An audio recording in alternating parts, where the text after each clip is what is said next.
지난주에 저희가 정자산의 노블레스 오블리주를 했습니다. 그래서 노블레스 오블리주는 우리 시대에 이제 화두가 될 가능성이 점점 커가고 있는 것 같습니다. 그래서 고귀한 만큼 책임을 다하는 그런 사회적 가치를 추구하고 또 지향해야만이 좀 더 나은 세상이 되지 않을까 해서 지난주에는 춘추시대 때 유명한 정치가로서 40년 동안 정치생애, 그 다음에 나머지 20년은 재상을 지낸 정자산이라는 인물이 백성들을 위해서 어떻게 살았는가. 그 다음에 죽고 난 다음에 장례치를 비용이 없어서 야산에다가 시신을 갖다 버렸고, 제가 그 무덤까지 직접 보여드렸습니다. 그죠?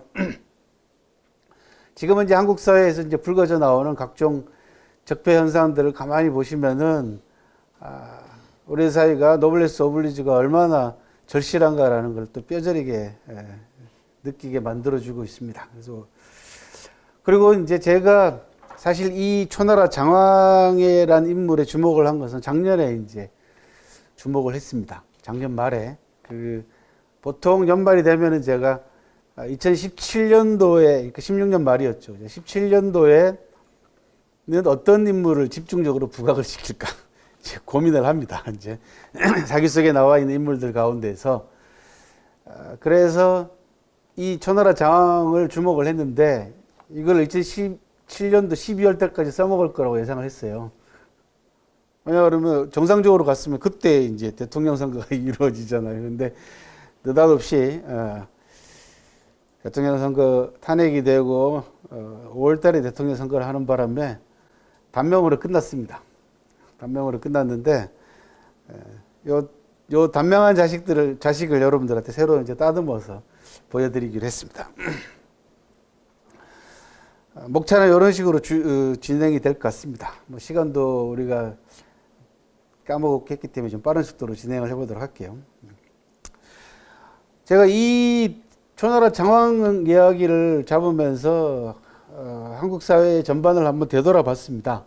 무슨 생각이 문득 들었냐 그러면은 사마천 사기에 보면은 편작 창공열전이라고 해서 편작 의사가 나옵니다. 죽은 사람도 살린다고 하는 신의라고 하는 편작 이야기가 기록이 되어 있는데, 그 편작이 재밌게도 편작 창공열전에서 6가지 불치병론을 얘기를 하고 있습니다. 여러분들 같이 한번 읽어보시기 바랍니다. 성인이 병의 징후를 예견하여 명의로 하여금 일찌감치 치료하게 할 수 있다면 어떤 병도 고칠 수 있고 몸도 구할 수 있다. 사람들은 병이 많다고 걱정하고 의사는 치료법이 적다고 걱정한다. 그래서 6가지 불치병이 있다고들 한다 하면서 얘기를 합니다. 첫째, 교만해서 도리를 무시하는 불치병이다. 이게 의사가 재밌게도 불치병 가운데에서 육신의 병을 얘기를 하는 것이 아니라 교만함을 얘기를 하고 있습니다. 사람의 도리를 모르는, 이건 못 고친다라고 얘기를 하고. 둘째, 몸은 생각 않고 재물만 중요하게 여기는 병이다. 셋째, 먹고 입는 것을 적절하게 조절하지 못하는 불치병이고, 넷째, 음양이 오장과 함께 뒤섞여서 기를 안정시키지 못하는 불치병. 이게 이제 이때부터는 정신적인 차원으로 넘어갑니다. 그죠? 예. 다섯째, 몸이 극도로 쇠약해져서 더 이상 어떠한 약도 받아들이지 못하는 불치병이 있는데, 6번째가 또 재밌습니다. 무당의 말만 믿고 의사 말은 안 듣는 불치병이다. 참, 이 편작도 한 2400~500년 전 사람입니다. 서양의 유명한 히포크라테스 있죠? 서양 의사의 히포크라테스 선서가 있잖아요. 그죠? 서양 의학사의 할아버지죠. 히포크라테스보다 약 한 40년 가까이 늦게 태어났으니까 같은 기원전 5세기 사람입니다. 그러니까 동서양이 재밌게도 기가 막힌 의사 두 사람이 같은 세기에 출생을 했습니다. 그래서 우리 동양사회에서 흔히 명의 하면은 삼국지에 나오는 화타를 많이 얘기하는데, 실제로 화타보다는 한 600년 정도 앞서서 편작이라는 의사가 있습니다. 이 편작의 육불치병론, 이게 한국 사회를 정확하게 진단하지 않나라는 그런 생각이 들어서 서론으로 말씀을 드리는데요. 민간에서는 편작하고 관계돼 가지고 재미난 설화가 전해져 옵니다. 제가 몇 년 전에 산동성에 편작 무덤을 찾아갔어요. 편작 무덤이 여러 군데 있습니다. 근데 이제 되게 산동성 사람으로 되게 이제 인정을 하는데, 물어서 편작 무덤을 찾아갔더니 그냥 농가 앞마당에 있어요. 농촌집이 이렇게 쌀인문 같은 게 있고 그 옆에 마당에 편작 무덤이 아주 허름하게 남아 있어요. 그래서 사진도 찍고 조사를 하고 한 바퀴 둘러보고 나오려고 하는데 그 주인집 아주머니가 나와가지고 신기하게 쳐다보는 거죠. 왜 평생 가야 뭐 누가 쳐다보는 사람도 없는 무덤인데 웬 사람들이 와가지고 몇 사람이 와가지고 무덤을 막 돌아다니고 조사를 하니까 궁금해가지고 물어보는 거예요. 아 근데 외국 사람이다. 깜짝 놀라는 거야 아주머니가 이제. 한국에서 온 사람이라 하니까 더 놀라죠. 그래서 이런저런 이야기를 주고받다가 아주머니가 재미난 얘기를 해요. 그래서 혹시 민간에서 전해져 내려오는 편작에 관한 전설을 아냐? 그러는 거야. 모르죠. 내가 들려줄 테니까 들어볼래? 그래서 감사하죠. 그 아주머니가 들려주는 이야기입니다. 민간에서 전해져 내려오는 편작의 설화입니다. 편작에게는 삼형제가 있었답니다. 삼형제가 아들이 셋이었는데 삼형제가 모두 의사였습니다. 재밌게도 의사 집안이야. 그러니까 하루는 편작이 위나라를 방문을 해서 임금의 초청을 받아가지고 임금을 만납니다. 위나라 왕을 만났는데 이 왕이 편작의 형제가 모두 의사라는 사실을 어디서 정보를 주워 듣고는 편작에게 짓궂은 질문을 던집니다. 듣자 하니 당신네 형제가 모두 의사라는데 근데 궁금한 게 하나 있다. 뭡니까? 누가 제일 실력이 좋냐? 굉장히 짓궂은 질문이죠. 그죠? 근데 편작이 망설이지도 않고 단 1초도 생각하지 않고 대답을 합니다. 제일 큰 형님이 실력이 제일 좋습니다. 이렇게 대답을 해요. 그 뜻밖의 대답을 들은 위나라 왕이 내친김에 한 번 더 물어봅니다. 그 다음은? 이게 이제 끝장을 보겠다는 거죠.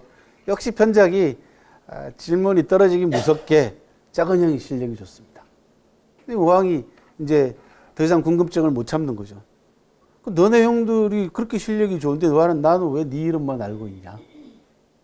왜 세상에서는 네가 제일 용하다고 이름이 나 있냐? 죽은 사람도 살린다고 그러고 하니까 의사 하면은 편작만 얘기하지 나는 너네 형 이름도 한 글자도 들어본 적이 없는데 너는 뭘 가지고 형님들이 실력이 제일 좋다고 얘기하냐? 이렇게 물어봅니다. 그랬더니 편작이 이렇게 대답합니다. 저의 제일 큰 형님은 병이 생기기 전에 병을 예방하는 의사입니다. 저희 작은 형은 초기 병을 고치는 의사입니다. 저는요, 중병만 고치는 의사입니다. 옆에서 남들이 바라볼 때는 중병에 걸린 사람을 수술하고 막 난리를 치면은 이 사람이 실력이 좋아 보이겠지만 진짜 실력 좋은 사람은 병이 생기기 전에 예방하는 의사가 최고지요. 이름이 명성이 널리 전해질 수는 없겠지만은 의술로 얘기하자면은 병을 초기에 생기기 전에 예방하는 의사가 최고 아니겠습니까? 그도 저도 안 되면은 초기에 병을 고치는 의사가 그 다음에 실력이 좋겠죠. 이런 아주 유명한 이야기를 합니다. 그래서 편작 삼형제 이야기가 민간에서 상당히 감동 깊은 이야기로 한국 사회가 지난 몇 년 동안 직면했던 모든 문제하고 딱 맞아 떨어지는 거죠. 그리고 이 6가지 불치병론하고는 뭐 정확하게 역사나 고전이 가져다 주는 우리한테 현대인들에게 주는 선물이 바로 이런 것들입니다. 우리 사회 또는 내가 지금 처해 있는 현실을 정확하게 진단하고 거기에 문제점이 뭔가를 발견하게 하고 나아가서는 거기에 대한 처방을 내릴 수 있는, 그래서 더 나아가서는 편작의 제일 큰 형님처럼 병을 예방할 수 있는 예방약을 저희들한테 선물을 주는 것이 이게 고전의 힘이기도 하고 역사의 힘이기도 합니다. 이제 오늘 소개할 주인공인 초나라 정왕이라는 사람은 지금 보시다시피 제위기간이 기원전 613년부터 591년까지입니다. 그러니까 지금부터 2600년 전 사람입니다. 그래서 상당히 오래된 사람입니다. 그리고 지역적으로는 장강 이남 쪽입니다. 그러니까 중원에 있는 한족들은 이 장강 이남에 있는 초나라는 야만족으로 취급을 했습니다. 옛날부터. 그래서 남만이라고 불렀죠. 중국 사람들은 전통적으로 자기들, 그러니까 한족 중심의 그 가치관을 가지고 있죠. 다른 말로는 천하관념이라고 얘기합니다. 천하의 중심이 우리다라고 하죠. 그걸 다른 말로 중화라고 하잖아요. 그죠? 가운데 중자를 늘 쓰잖아. 나라 이름도 중국 아닙니까? 그죠? 세상의 중심이 되는 나라라는 뜻입니다. 철저하게 자기들 중심으로 세상을 바라봤습니다. 그러다 보니까 자연스럽게 한족하고 주변 민족하고로 구별을 합니다. 그 구별하는 것들을 뭐라고 부르냐면 화이관이라고 합니다. 중화민족 할 때 화자하고 오랑캐 이자를 써가지고 자기 한족들하고 이족을 구별을 합니다. 화이관이라고 하죠. 그래서 동서남북에 살고 있는 소수민족들을 오랑캐로 취급을 해서 각각의 이름을 붙여줍니다. 동쪽에 있는 오랑캐는 동이족, 그죠? 우리를 얘기하죠. 그 다음에 서쪽에 있는 오랑캐를 서융이라고 얘기합니다. 남쪽에 있는 오랑캐를 남만이라고 얘기하죠. 북쪽은요, 북적이라고 얘기합니다. 동쪽하고 서쪽은 좀 나은 편이에요. 근데 남쪽하고 북쪽은요, 만자에는 벌레 충자가 붙어 있고, 적자에는 개구자가 붙어 있어요. 그러니까 짐승이에요. 그죠? 벌레 짐승이다. 동쪽은 그래도 큰 대자에다 활궁자가 붙어 있잖아요. 큰 활을 쏘는 민족이다 해서 좀 봐주는 같은데 그래도 오랑캐라는 뜻입니다. 그래서 뭉뚱그려 가지고 보통 명사처럼 쓰입니다. 동의할 때 이자는 그냥 화이관, 뭐 화만관도 아니고 화융관도 아니고 화적관도 아니고 화이관이에요. 그냥 발음상으로도 그렇고 듣기 좋아서 그런 줄 모르겠는데 전통적으로 중국 사람들은 한족을 중심으로 해서 중화민족과 다른 주변 민족을 구별할 때 화이관이라고 씁니다. 천하가 우리가 중심이다 해서 중국인의 천하관념은 아주 유명합니다. 그리고 그런 사상을 중화사상이라고 부릅니다. 그러니까 화족, 중국 한족 중심의 사상이 중화사상이 되겠습니다. 이때까지만 해도 여기 초나라는 남만에 해당됩니다. 오랑캐로 취급했어요. 그런데 그 오랑캐에 대한 한족들의 인식을 바꿔놓는 임금이 바로 오늘 주인공인 초나라 장왕이라는 사람입니다. 중원으로 최초로 진출하는 초나라 왕이 되겠습니다. 그래서 내정개혁과 대외확장 이런 걸 통해 가지고 중원으로 진출하고 초나라 역사 800년 역사상 가운데서 가장 화려했던 시기 전성기를 연출한 그런 왕이기도 합니다. 그래서 이 왕의 리더십을 한번 보도록 하겠습니다. 장왕이 즉위하고 난 다음에 3년 동안 일을 안 했다라고 하는 기록들이 여러 군데에서 보입니다. 일을 안 했다 그래요. 그걸 이제 중국 사람들은 뭐라고 부르냐면 3년 불언이라고 부릅니다. 3년 동안 말을 안 했다는 겁니다. 또는 다른 말로는 3년 무언이라고도 합니다. 3년 동안 말이 없었다라고 얘기합니다. 말을 안 했다는 얘기가 아니라 일을 안 했다는 얘기입니다. 그래서 즉위하자마자 술이나 마시고 여자나 끼고 뭐 사냥이나 다니면서 먹고 마시고 노는 기간을 상징적으로 표현한 숫자가 3년입니다. 3년 동안 말도 하지 않고 일도 하지 않았다라는 건데 중국 사람들 왕들 가운데 리더 가운데 3년 불언, 3년 무언 한 이야기들은 꽤 많이 나옵니다. 가장 오래전에는 상나라, 은나라죠. 상나라 고종인 무정이라는 사람이 즉위하자마자 3년 동안 말을 하지 않았다라는 기록이 최초로 나옵니다. 그러니까 이 양반은 벌써 3천 수백 년 전 사람이에요. 굉장히 오래됐죠. 그죠?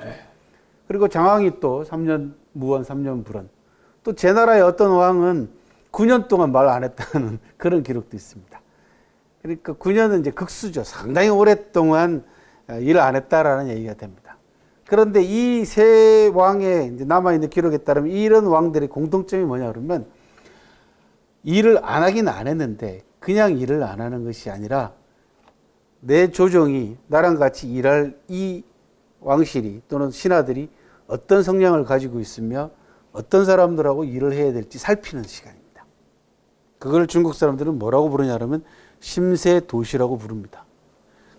형세를 살피고 타이밍을, 시기를 헤아린다라는 뜻입니다. 그러니까 새로운 리더가 즉위하게 되면은 조직원들을 내가 통솔하기 위해서, 조직원들을 장악하기 위해서 일정한 시간이 필요하죠. 그죠? 이걸 성급하게 빠르게 조직을 장악하려고 하다 보면은 반발들이 생깁니다. 이 반발들이 생기는데 몇 가지 물리력이 작용을 합니다. 첫 번째는 어떤 물리력이 작용하냐면 관성력이 작용을 합니다. 그러니까 옛날부터 몸에 배어 있는 습관들이 있어요. 그전 리더한테. 그러니까 새로운 리더가 올라오게 되면 그 관성력 때문에 리더하고의 거리를 어떻게 유지해야 될 것인가라는 걸 고민하게 되죠. 그래서 눈치 빠른 사람이나 또는 리더의 성향을 빨리 간파하게 되면 리더한테 빨리 다가가요. 그죠? 이게 향심력이에요. 그 중심을 향하는 마음입니다. 향심력입니다. 그 다음에 영 나하고 안 맞아. 그러면 어떻게 돼? 리더로부터 멀어지는 힘이 작용해. 이심력이 작용합니다. 그래서 어떤 조직이든지 간에 관성력을 중심으로 해서 원래 습관 들어져 있는 관성력을 중심으로 해서 향심력과 이심력 이 세 가지 힘이 동시에 작용을 합니다. 조직 내에서. 그래서 리더는 이 세 가지 물리력을 잘 파악을 해서 적절하게 조절하는 리더십을 발휘를 해야 되는 거죠. 그런데 그것이 파악이 잘 안 될 때, 예를 들면 내가 새로운 조직의 리더가 됐는데 도대체 나랑 같이 일할 사람들의 성향이나 이런 부분들이 파악이 잘 안 될 때는 성급하게 서둘러 가지고 이들을 장악하려고 애를 쓰지 말고 지켜보라는 겁니다.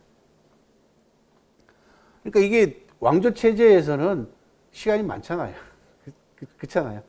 지금 현대 사회에서는 내가 조직의 새로운 리더가 되면 빠른 시간 내에 이 부분을 파악을 해야 되기 때문에 조직에 관한 이론도 적용을 해야 되고 리더십에 관한 이론이라든지 공부한 거 이런 것들이 전부 다 한꺼번에 적용을 해서 빨리 분석하고 빨리 파악해야 되죠. 왜 남아있는 또 통계 자료들이라든지 이런 것들이 있으니까 실적이나 성과물들이 있으니까 이걸 가지고 얼른 파악이 가능하지만 또 얼른 파악을 해야 되지만 옛날에는 그럴 필요가 없지 않습니까? 그래서 충분한 시간을 가지고 자기 조직을 살피는 시간, 심세 도시하는 데 걸린 시간이 상징적인 표현, 동양 사람들이 흔히 좋아하는 3자로 표현됐을 뿐입니다. 3년 불원이나 3년 무원이라는 것은. 그래서 요 3년 불원, 3년 무원은 리더가 조직의 상황이라든지 조직원들의 성향을 파악하는 시간이다. 그리고 그것을 중국 사람들은 심세 도시라고 부른다. 형세를 살피고 내가 직접 나서야 될 타이밍을 헤아리는 시간입니다. 장황도 3년 동안 말을 안 했답니다. 3년 불원했답니다. 그랬더니 어느 날 오거라고 하는 신하가, 여기 오거 나오죠, 그죠? 오거라고 하는 신하가 면담을 요청합니다. 대왕, 시간 좀 내주세요. 신하들이 바짝 긴장합니다. 자, 잘 보세요. 젊은 왕이 즉위했는데 좀 일 좀 할 것 같아. 근데 이 임금이 즉위해가지고 일은 안 하고 맨 술만 마시고 먹고 마시고 놀기만 해. 그러면 처음에는 경계하죠. 그잖아요. 저게 혹시 일부러 저러는 거 아닐까? 근데 이게 한 해가 지나고 두 해가 지나고 해보세요. 그러면은 원래 저렇구나. 그러면 기득권 세력들은 엄청 좋아합니다. 그잖아요. 뭐 일도 안 시키고 알아서 하라는 거니까 그냥 내버려 두니까 자기들 마음대로 하죠. 왕은 그런 걸 살피는 거죠. 3년 동안. 그러니까 그러던 중에 오거라는 사람이 나서가지고 이제 면담을 정식으로 요청을 하는 거예요. 신하들이 바짝 긴장합니다. 왜? 이 오거가 충직의 대명사야. 초나라 조정 내에서도 가장 강직한 인물이고 가장 충성스러운 인물이고 백성들을 위하는 그런 충직의 대명사입니다. 이 오거가 누구냐 그러면요. 오자서의 할아버지입니다. 그 유명한. 예. 그 유명한 오자서의 할아버지예요. 그러니까 온 조정의 문무대신들이 바짝 긴장하는 거예요. 야, 드디어 이제 한판 붙겠구나, 이제. 예? 왕이 일을 안 하니까 이제 오거가 나서가지고 한번 시간 좀 내달라 그러니까 이제 돌직구 날리겠구나, 이제. 바짝 긴장하는 거죠. 드디어 이제 한판 붙겠구나, 이제. 그래서 면담 시간이 됐어요. 날짜가 돼가지고 오거가 장왕을 만납니다. 만나서 대왕. 이제 장왕도 잔뜩 긴장하는 거죠. 왜? 조정의 명망 높은 대신인데다가 워낙 충직한 사람이라는 걸 알고 있으니까, 이제 선대부터. 미리 선수를 칩니다. 무슨 일이요? 인상 팍 쓰고, 기선제압. 그런 거 있잖아요. 그죠? 그런데 오거가 대단히 흥미롭게도 돌직구를 날리거나 직언을 하는 게 아니고요. 대왕. 수수께끼 하나 낼랍니다. 이렇게 얘기합니다. 수수께끼를 내겠다는 거예요. 그러니까 전부 다 갑자기 긴장이 팍 풀리면서 맥이 탁 빠지는 거야. 그 장황도 일 좀 똑바로 하라 그러고 뭔가 돌직구가 날라올 줄 알았는데 갑자기 수수께끼를 얘기를 하니까 이제 긴장감이 풀어지면서 표정도 좀 풀리면서 그래서 무슨 수수께끼요? 이제 그렇게 물어봅니다. 잘 보셨는지 모르겠지만 대왕의 침수 앞에 나무가 큰 나무 한 그루 있죠? 그랬더니 있지. 거기에 언제부턴가 큰 새 한 마리가 날아와서 둥지를 틀고 살고 있는데요. 이놈의 새가 어찌된 일인지 몇 년 동안 날지도 않고 울지도 않습니다. 그게 불비불명이라는 겁니다. 네, 유명한 사자성어입니다. 날지도 않고 울지도 않습니다. 어떤 세계예요? 이렇게 물어본 거예요. 분위기가 그렇습니다. 옛날 좀 재밌게 재현을 하자면 이 불비불명은 5년 전에 지금 대통령이 대통령 출마하면서 썼던 유명한 사자성어이기도 합니다. 문재인 대통령. 문재인 대통령이 사기에 나오는 사자성어를 2번 썼죠. 지난번에 제가 소개해드린 낭중지추하고 5년 전에 이걸 썼어요. 불비불명을 얘기를 하면서 출마 선언을 했습니다. 출마의 변이었어요. 그 당시에. 실패하긴 했습니다만 어쨌든 간에 썼습니다. 그러니까 장황이 싱긋이 회심의 미소를 지으면서 무슨 뜻인지 알았으니 물러가 계십시오. 이렇게 얘기를 합니다. 오거가 돌아서서 나가는데 뒤통수에 대고 장황이 한마디 합니다.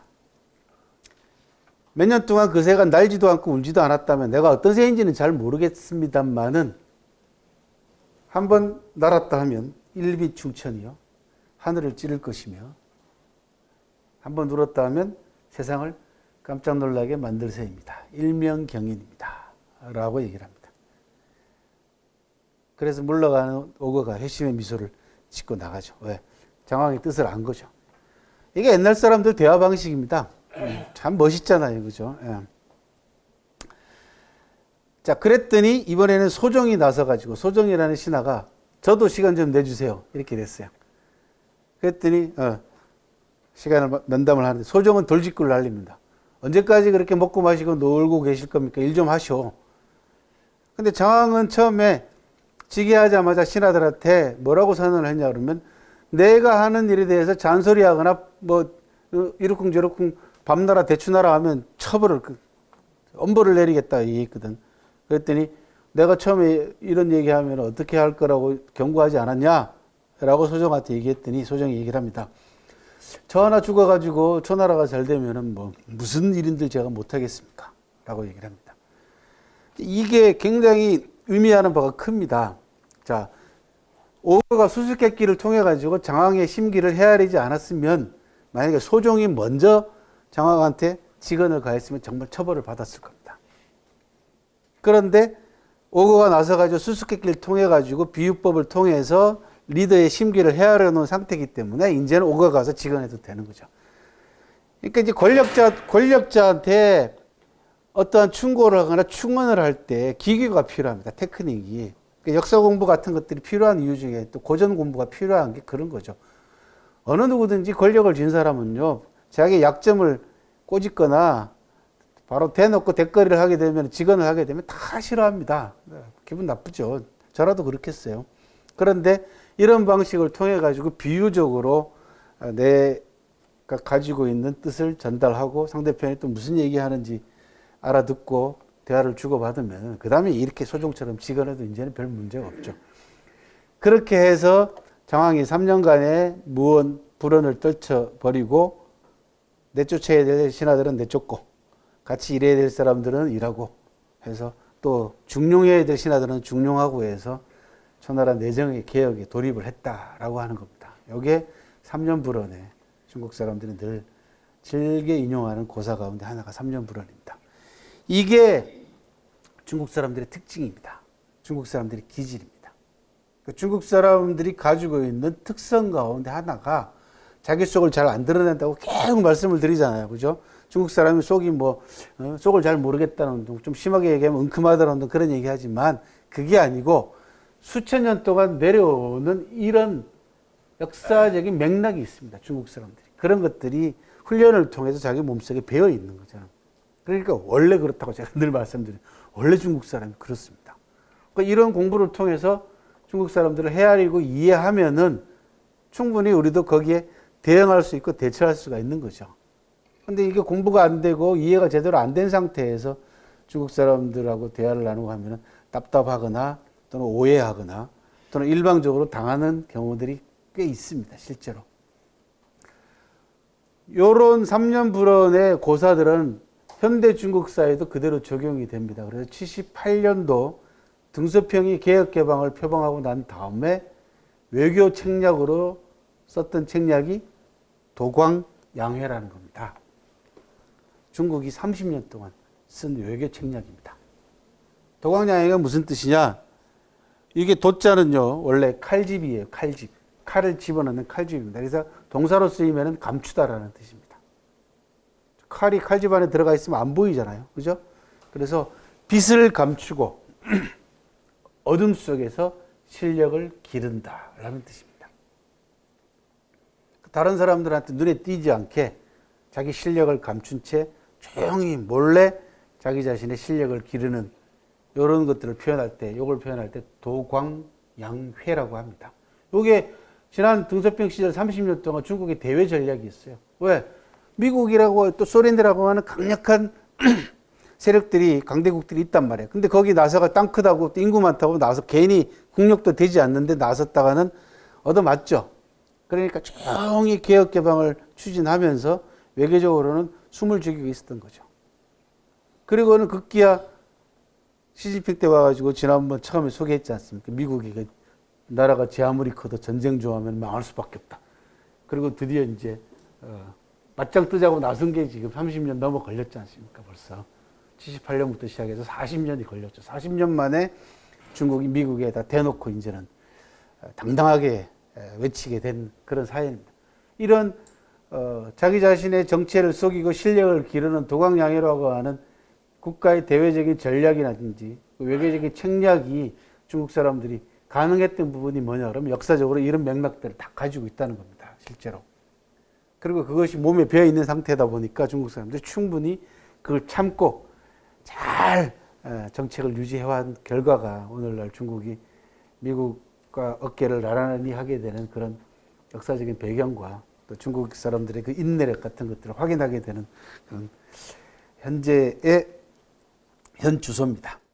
장황이 즉위하고 난 다음에 이제 본격적으로 리더십을 발휘합니다. 그 리더십 가운데에서 저는 장황의 식견을 듭니다. 첫 번째. 식견이라는 것은 알식자에다가 볼견자 아닙니까? 그런데 단순하게 지식만을 얘기하지 않습니다. 식견이라는 것은 어떤 사물이나 사람을 보고 현상 이면에 숨어 있는 그 뒷면과 숨어 있는 것들까지 간파해내는 능력이 식견입니다. 그러니까 표면적 현상의 이면을 읽어내는 힘이야. 식견은. 이 이면을 읽어내게 되면 뭐가 가능하냐 그러면 임기응변이 가능해집니다. 그 실력이 없거나 식견이 없으면 절대로 임기응변 못합니다.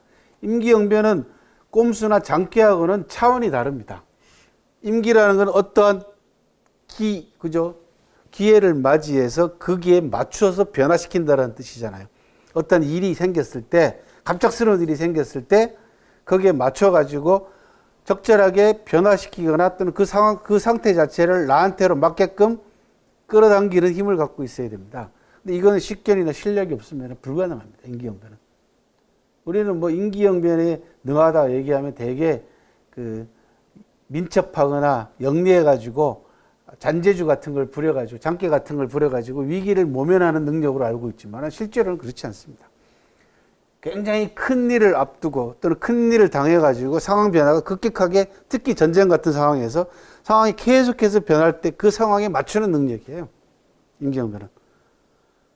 수만 명, 많으면 수십만 명이 대치하고 있는 전쟁 상태에서 벌어지는 다양한 변화 상황에다가 그때그때마다 리더가 그걸 맞추기라는 것은 실력과 식견 없으면 절대로 안 됩니다. 이 부분이. 그래서 임기응변은 실력에서 나옵니다. 그리고 식견에서 나옵니다. 장황이 즉위하고 난 다음에 그리고 국내 내정을 개혁하고 이제는 중원으로 진출하려고 마음을 먹었습니다. 중원으로 진출하려고 하는데 중원 진출하는데 걸림돌이 하나 있어요. 즉 중원으로 가는 길목에 딱 요 진나라라고 하는 조그만 나라가 딱 버티고 있어. 근데 요 진나라가 북방에 있는 한족에 있는 왕조들한테 힘을 빌려가지고 이 왕조들한테 도움을 받아가지고 초나라한테 시쳇말로 개겨, 까불어, 말을 안 들어요. 그래서 장왕이 안 되겠다. 얘는 직접 내가 손을 봐줘야 되겠다라고 마음을 먹고 직접 정벌에 나섭니다. 진나라의 성을 앞두고 장왕이 진을 친 다음에 척후병을 보냅니다.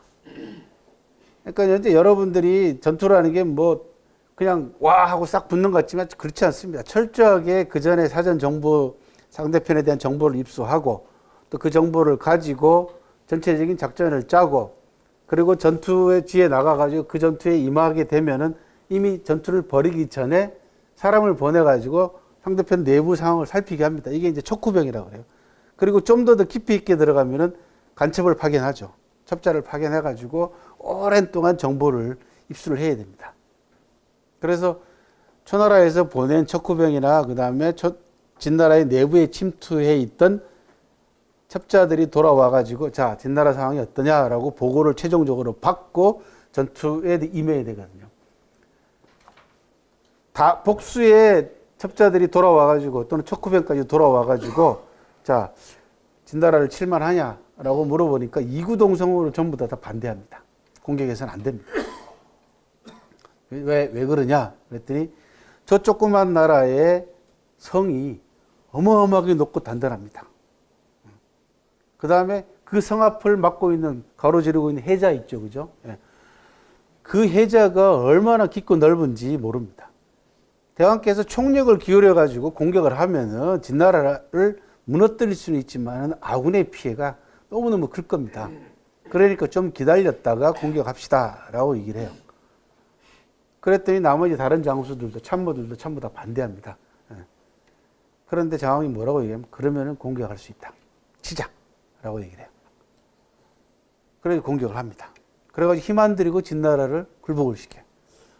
그러고 난 다음에 나중에 이제 참모들하고 모여가지고 참모들이 궁금할 거 아닙니까? 아니 전부 다 브레인들이 전부 다 반대를 했는데 대왕께서는 도대체 뭘 믿고 진나라를 공격해서 승리할 수 있다라고 생각한 겁니까? 그랬더니 자, 저 조그만 진나라가 단기간 내에 저렇게 높고 두꺼운 성을 쌓았다. 그리고 짧은 시간 내에 저렇게 깊고 넓은 해자를 팠단 말이에요.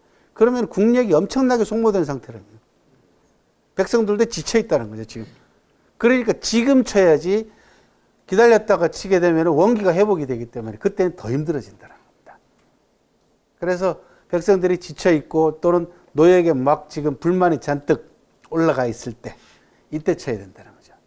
그래서 장왕의 첫 번째 식견을 보여주는 게 바로 현상의 이면, 겉으로 보이는 것 이면을 읽어내는 힘이죠. 그죠? 요거는 레벨이 낮은 단계의 레벨입니다. 그 다음에 얘기하는 두 번째 임기응변은요, 장왕이 얼마나 뛰어난 리더인가를 보여주는 또 하나의 사례입니다. 두월초라는 기득권 세력이 조정에서 배척을 당하자 반란을 일으킵니다. 이게 이제 수구 세력이죠. 수구 기득권 세력입니다. 장왕이 직접 두월초 반란을 진압하러 나섭니다. 그래서 저쪽하고 두월초 반란군하고 대치를 한 상태에서 전열을 정비해서 이제 그 당시 대부분 전차전이니까 전차를 몰고 전투를 하려고 하는데 장왕이 탄 마차 쪽으로 화살이 한 방 휙 날아와가지고 장왕의 마차 이 뒤쪽에 오른쪽에 가서 탁 박힙니다. 뒷판에. 혼비백산했죠. 옆에 있는 장왕을 호위하는 병사들도 그렇고 그래가지고 야 저거 화살이 어디서 날라왔어? 우왕좌왕하고 있는데 바로 뒤에서 또 이번에는 화살이 또 한 방 더 날라와가지고 왼쪽 판에 가서 딱 꽂히는 겁니다. 장왕의 전차에. 그래가지고 모든 병사들이 혼비백산 주랭랑을 쳐버려. 싸움에 할 생각도 못하죠. 왜냐하면 화살이 어디서 날라오는지도 모르는데 왕의 전차 뒷판에 가가지고 두 발이나 가서 꽂혔으니까 얼마나 놀랐겠습니까? 그래서 전부 다 후퇴야. 장왕도 어쩔 수 없이 후퇴를 명령해서 텐트를 치고 박살을 치고 이제 한숨 돌립니다. 그러고는 이제 병사들은 이제 우왕좌왕하는 거죠. 이거 어떻게 된 일이야? 도대체 상대편에 저 할솜씨들이 얼마나 대단하길래 저 까마득하게 보이는 데서 활이 날라와가지고 우리 왕을 맞출 뻔했어. 야, 이거 싸워가지고 되겠냐. 막 전의가 완전히 이제 팍 사기가 꺾인 겁니다. 저녁을 먹고 난 다음에 정왕이 그 정운 장교들, 오늘날로 얘기하면 병사들의 사기나 교육을 책임지는 장교들을 전부 다 소집을 합니다. 쫙 불러가지고 야, 잘 들어라. 지금부터 내가 얘기하는 걸 듣고 병사들한테 가서 일단 안심을 시켜라. 무슨 얘기입니까? 니들 초나라, 우리 초나라 궁궐 안에 예로부터 전해져, 조상 대대로 전해져 내려오는 보물창고가 있는 거 알지? 예. 그 보물창고에 옛날부터 내려오던 신비한 화살 두 발이 있다. 신전이라고 합니다. 예. 귀신 신자에다 화살 전자를 써요. 신전 두 발이 있었는데 그 두 발을 두월철한 놈이 훔쳐갔다. 그런데 내가 오늘 나를 맞출 뻔한 이 두 화살을 뽑아가지고 오늘 보니까 이제 화살을 보여주면서 보니까 이 화살이 그 우리 보물창고에 있던 그 화살이다. 오늘 두월철한 놈이 이 화살 원래 두 개가 있었는데 두 개를 다 썼다. 두 개 다 날라왔으니까요.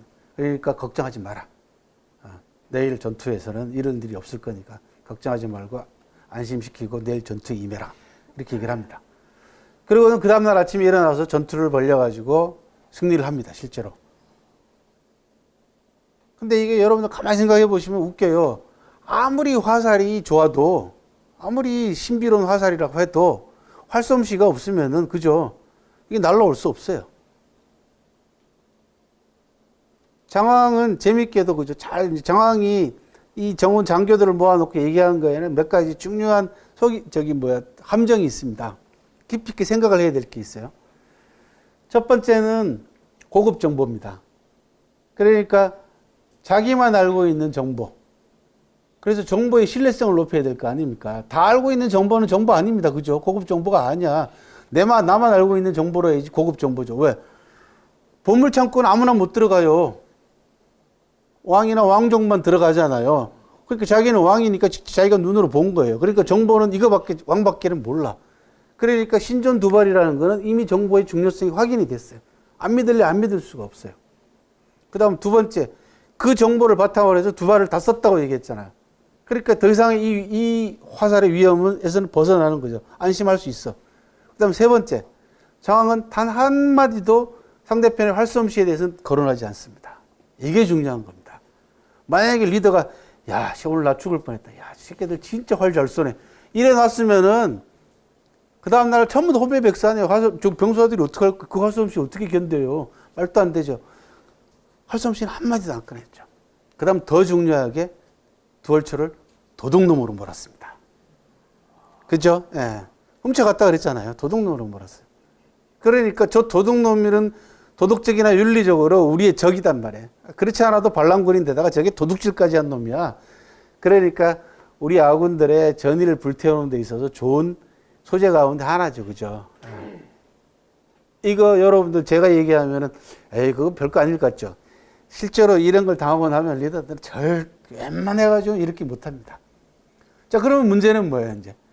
저 두월초의 활솜씨를 어떤 방식으로든지 꺾거나 막아야 될 게 필요할 거 아니에요. 이거 실질적으로 그래야 된단 말이죠. 다음날 아침에 일어나도 두월초 갑자기 활솜씨가 없어져요? 그거 아니거든요. 그리고 정원 장교들을 보낸 다음에 참모를 불러서 야, 우리 병사들 가운데에서 활솜씨 제일 좋은 사람 빨리 찾아라. 그렇게 해서 병사들 가운데서 가장 명사수를 찾아냅니다. 발탁을 합니다. 추천을 받아요.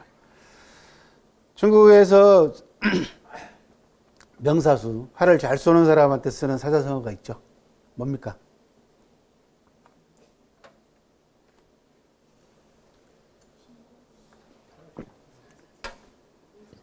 네 글자로 백발백중.